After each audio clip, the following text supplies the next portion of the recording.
ശ്രീ തുണ്ടിൽ നൌഷാദ്, ഒരു ജനകീയ സമിതിയാണല്ലോ ഈ തേവലക്കര ഗവൺമെൻറ് ഈ ബോയ്സ് സ്കൂളിൻ്റെ ഒരു ഭരണസമിതി എന്ന് പറയുന്നത്. അവർ ഈ പ്രശ്നങ്ങളൊക്കെ ചൂണ്ടിക്കാണിച്ചിരുന്നു.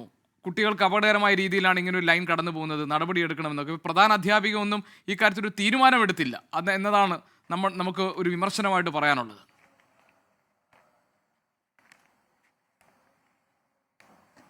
ഈ ജനകീയ സമിതി എന്ന് പറയുന്നത് കേവലം സാങ്കേതികമായി പറയുന്ന വാക്കാണ്.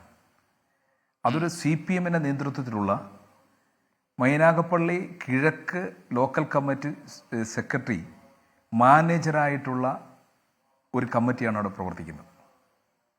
അല്ലാതെ ഈ പറയപ്പെട്ട രീതിയിൽ രക്ഷകർത്താക്കളെ എല്ലാവരെയും വിളിച്ചു ചേർത്തുകൊണ്ട് കാര്യങ്ങൾ ചെയ്യുന്നതല്ല. മെമ്പർഷിപ്പ് ചേർത്തുകൊണ്ട് അവർ അധികാരം പിടിച്ചടക്കി മുന്നോട്ട് പോകുന്നൊരു സാഹചര്യം. അവിടെ ഇന്ന് വന്നിട്ടുള്ള നമ്മുടെ ചാനൽ റിപ്പോർട്ടർമാർക്ക് മനസ്സിലാവും, അതൊരു പ്രത്യേക ലോകമാണ്. അവിടെ പഠിപ്പിക്കുന്നത് ഒരു പ്രത്യേക വിഭാഗത്തിൽപ്പെട്ട രാഷ്ട്രീയ പ്രസ്ഥാനത്തിൻ്റെ വക്താക്കൾ മാത്രമാണ് പ്രവർത്തിക്കുന്നത്. അപ്പോൾ അതിനകത്ത് എന്ത് നടക്കുന്നു എന്ന് പോലും ഇപ്പോൾ ഇവിടെ പറഞ്ഞു, ഇവിടെ സുരക്ഷാ സമിതി രൂപീകരിച്ചു എന്ന്. സത്യത്തിൽ ആ വാർഡിലെ പഞ്ചായത്ത് മെമ്പർ കോൺഗ്രസിൻ്റെ പഞ്ചായത്ത് മെമ്പറാണ്.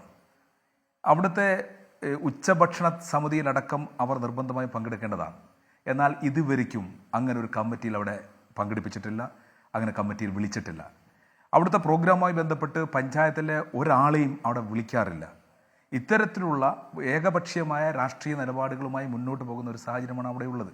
ഞാനിത് രാഷ്ട്രീയം പറയല്ല, മറിച്ച് അവിടെ ഉണ്ടാകുന്ന വീഴ്ചകൾ, ആ വീഴ്ചകൾ കാണാതെ പോകുന്നത് ശരിയല്ല. ഇലക്ട്രിസിറ്റിയുടെ ഭാഗത്തു നിന്നും പിന്നെ അവിടെ കമൽ ഭാഷ പറഞ്ഞതുപോലെ മാനേജ്മെൻറ്റിൻ്റെ ഭാഗത്തു നിന്നും വളരെ അലംഭാവവും ധാർഷ്ട്യവും നടന്നു എന്നുള്ളതാണ് ഒരു യാഥാർത്ഥ്യം. സത്യത്തിൽ ഈ ലൈൻ ഒന്ന് പൊട്ടി വീണിരുന്നുവെങ്കിൽ, അതാണ് നമ്മൾ മനസ്സിലാക്കേണ്ടത്.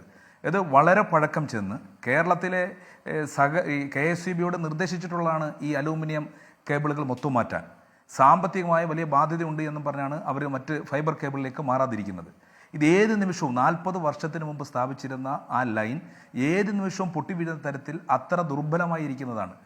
മറ്റു കുട്ടികളുടെ ഭാഗ്യം കൊണ്ടാണ് അത് പൊട്ടി ആ അലൂമിനിയം ഷീറ്റിൻ്റെ പുറത്ത് വീണിരുന്നെങ്കിൽ ഇതിൽ വലിയ ഒരു ദാരുണ സംഭവം അവിടെ നടക്കുമായിരുന്നു. തീർച്ചയായും ഇത് വളരെ വ്യക്തമായി, ഇത് ഒരു അന്വേഷണത്തിൻ്റെ പേരിൽ ആരെയും രക്ഷിക്കാനാകരുത് അന്വേഷണം, മറിച്ച് അവിടെ ഇതിൻ്റെ കുറ്റക്കാരെ കണ്ടെത്തി മാതൃകാപരമായി ശിക്ഷിക്കുന്ന ഒരു നടപടിയിലേക്ക് പോകേണ്ടതായിട്ടുണ്ട്.